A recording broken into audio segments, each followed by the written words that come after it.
That's really starting to frustrate me. Hey, it's Ryan from the Carb Situation. Remember, I'm not a doctor, I'm not a nutritionist, I'm not a trainer. I'm just a human guinea pig who likes to read a lot and willing to experiment. If you go on the journey with me, maybe you'll learn what I learned. Oh yeah, and I curse a lot. Let's do this. Hey guys, what's up? It's time for another weekly update with the Carb Situation. Today is June 23rd, and that means it's the end of week 14, which means I was gaining weight for 7 weeks, and now I have been losing weight for 7 weeks. And obviously I have to admit that the weight loss has been much more challenging than the weight gain, which I kind of anticipated, and that's how it goes. Last week I had a lot of travel, and next week I'll have a lot of travel as well. So my diet has been suffering a little bit by that, but I've still been doing very well with my diet. It's certainly low carb, and I've been in ketosis most of the time. I don't think there's a big problem with that. It's just I'm envious of the times that I get to be at home because I control all of my diet and I can make it exactly how I want. Now, if you saw my check-in from last week, you may remember that I decided to initiate a cheat day in order to try to kickstart my metabolism and boost some weight loss. So I did that.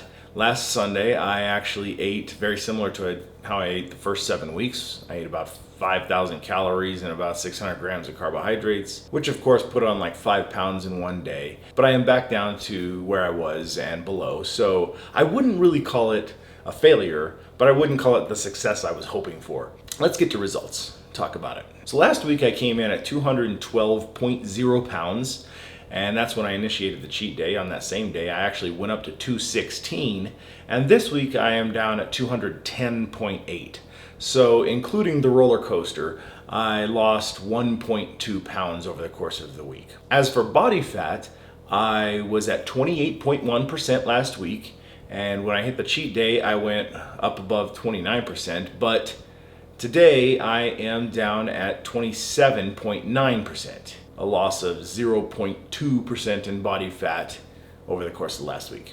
All in all, I would say the cheat day didn't really hurt me that bad because I got right back to my strict diet the next day and haven't faltered. Of course, that's not really an issue, but it didn't boost anything like I was hoping. I just lost the weight back down and a little bit more. My recommendation is going to be to not use the cheat day because it didn't work as well as I had remembered or planned. I think I might be in the same position or hopefully a little further along today if I hadn't done that. So it was an experiment. I would say if you hit a plateau, just stick with the program.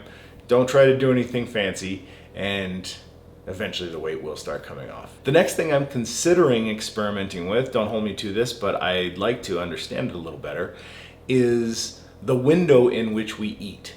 So I'm thinking I might do a whole week where I incorporate intermittent fasting and I eat just in an 8-hour window every day. And then the next week I eat a bunch of tiny meals all day. I wanna see if I lose more weight in one of those weeks than the other. It's not going to be the perfect experiment, but I think it would be interesting to find out if that has much effect at all. Of course, in both instances, I'm not going to change what I'm eating, just when I eat it. I can't seem to break through this 210-pound barrier. Literally, I've seen 210.0 pounds on my scale at least 3 times so far. That's really starting to frustrate me. But we're going to get rolling again here soon. I can feel it. And the weight should start coming off pretty soon. That's all I've got for today. Remember to subscribe to my channel and check out my website for all my food intake, my biometrics, my lab results, everything you could ever wish for. We'll see you next week. Cheers.